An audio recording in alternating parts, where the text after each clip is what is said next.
Hello guys, അപ്പം ഇന്ന് ഞാൻ കാണിക്കുന്നത് ഈ വ്രതമൊക്കെ പിടിക്കുമ്പോൾ കഴിക്കാൻ പറ്റുന്ന ഒരു അടിപൊളി ഒരു ഐറ്റമാണ് ഇത്. വ്രതം പിടിക്കുമ്പോൾ മാത്രമല്ല, വെയിറ്റ് ഗെയിൻ ചെയ്യാൻ ആഗ്രഹിക്കുന്നവർക്കൊക്കെ കഴിക്കാൻ പറ്റും, കുട്ടികൾക്കും കൊടുക്കാൻ പറ്റുന്ന ഒരു ബ്രേക്ക്ഫാസ്റ്റോ ഈവനിങ് സ്നാക്സോ ഒക്കെ ആയിട്ട് ഇത് കഴിക്കാൻ പറ്റും.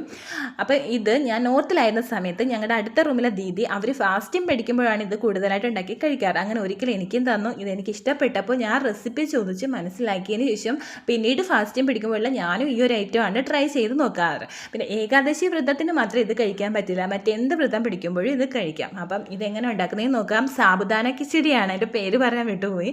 അപ്പോൾ അതിന് വേണ്ടിയിട്ട് നമ്മുടെ ചവ്വരി കഴുകി ഒരു 4-5 മണിക്കൂർ വെള്ളം ഒഴിച്ച് സോക്ക് ചെയ്ത് വെക്കുക. അതിനേക്ക് ആവശ്യത്തിന് ഉപ്പിട്ട് വേണം സോക്ക് ചെയ്യാൻ വേണ്ടിയിട്ട്. അങ്ങനെ അതിനുശേഷം ഇത് വെള്ളം ഊറ്റിയെടുത്ത് ഈ ഒരു പരുവത്തിൽ വേണം നമുക്ക് സാബുദാന കിട്ടാൻ വേണ്ടിയിട്ട്, കുഴഞ്ഞു പോകാൻ പാടില്ല.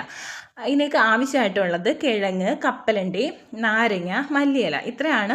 മല്ലിയിലയൊക്കെ ഓപ്ഷണലാണ്, വേണമെങ്കിൽ മാത്രം ചേർത്താൽ മതി. കിഴങ്ങ് ഞാൻ അരിഞ്ഞ രീതിയിൽ തന്നെ കട്ട് ചെയ്തെടുക്കുക. പിന്നീട് ഈ കപ്പലണ്ടി ചൂടാക്കിയിട്ട് പൊടിച്ചെടുക്കുക. പച്ചക്കപ്പലണ്ടിയാണ്, അത് പൊടിച്ചെടുക്കുക. പൊടി രൂപത്തിലാണ് നമുക്ക് വേണ്ടുന്നത്. അപ്പോൾ ഇതിൻ്റെ റെസിപ്പി എങ്ങനെയാണെന്ന് നോക്കിയാലോ. ഇപ്പോൾ ഈ ഒരു ഇൻഗ്രീഡിയൻ്റ് ഒക്കെ കണ്ടപ്പോൾ തന്നെ മനസ്സിലായില്ലേ, അത്യാവശ്യം ഹെൽത്തി ആയിട്ടുള്ളതാണ്. നമുക്ക് ഫാസ്റ്റിംഗ് പിടിക്കുമ്പോഴൊക്കെ അത്യാവശ്യം ഹെൽത്തി ആയിട്ടുള്ളൊരു ഫുഡ് തന്നെയാണ് നമ്മൾ കഴിക്കുന്നതെന്ന്. അപ്പോൾ ഇതിൻ്റെ റെസിപ്പി നോക്കാം. പാൻ വെക്കുക, എണ്ണ ഒഴിക്കുക. എണ്ണ ഒഴിക്കുമ്പോൾ വെളിച്ചെണ്ണയല്ല വേണ്ടുന്നത്, സൺഫ്ലവർ ആണ്. കാരണം ഇതൊരു നോർത്ത് ഇന്ത്യൻ ഡിഷാണല്ലോ. ഇതിലേക്ക് ജീരകം പൊട്ടിക്കുക, നല്ല ജീരകമാണ്. അത് പൊട്ടിയതിന് ശേഷം നമ്മൾ കട്ട് ചെയ്ത് വെച്ചേക്കുന്ന കിഴങ്ങ് ആഡ് ചെയ്ത് കൊടുക്കുക. കിഴങ്ങിന് വേണ്ടുന്ന ഉപ്പ് മാത്രം ആഡ് ചെയ്യുക, കാരണം നമ്മൾ ഓൾറെഡി ചവ്വരിയിൽ ഉപ്പ് ആഡ് ചെയ്തിട്ടുണ്ട്.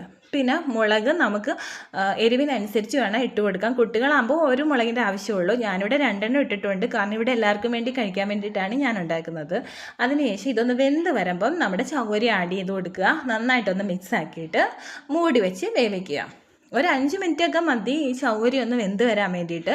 വെന്ത് വന്നതിന് ശേഷം അത് നന്നായിട്ടൊന്ന് ഇളക്കിയിട്ട് നമ്മൾ പൊടിച്ച് വെച്ചിരിക്കുന്ന നമ്മുടെ പീനട്ട്, നമ്മുടെ കപ്പലണ്ടി പൊടിയും കൂടെ ആഡ് ചെയ്ത് നന്നായിട്ട് മിക്സാക്കി എടുക്കുക. പിന്നെ ഇതിനകത്ത് ഉപ്പൊക്കെ നമ്മൾ നോക്കുക, വേണമെന്നുണ്ടെങ്കിൽ മാത്രം ഈ സമയത്ത് ഉപ്പ് ആഡ് ചെയ്ത് കൊടുക്കുക. നമ്മൾ ഓൾറെഡി എല്ലാം ഇട്ടിട്ടുണ്ടല്ലോ. പിന്നെ ടേസ്റ്റിന് വേണ്ടി ചേർക്കുന്നത് നാരങ്ങാനീരാണ്. നാരങ്ങാനീര് അരമുറി നാരങ്ങയുടെ നീരാണ് ചേർക്കുന്നത്. അത്രയും അതിൻ്റെ ആവശ്യമേ ഉള്ളൂ സത്യത്തിൽ. അങ്ങനെ നാരങ്ങാനീര് ആഡ് ചെയ്യുക. പിന്നെ മല്ലിയില ഉണ്ടെങ്കിൽ അതും ഇട്ട് കൊടുക്കുക. ഇപ്പോൾ എൻ്റെ കയ്യിൽ അതില്ലാത്തതുകൊണ്ട് ഞാൻ അത് ചേർത്തിട്ടില്ല. ഇത് ചൂടോടെ കഴിക്കാൻ കിടിലൻ ടേസ്റ്റാണ്. അപ്പോൾ ട്രൈ ചെയ്യാത്തവരൊക്കെ ഒന്ന് ട്രൈ ചെയ്ത് നോക്കിയിട്ട് പറയണേ.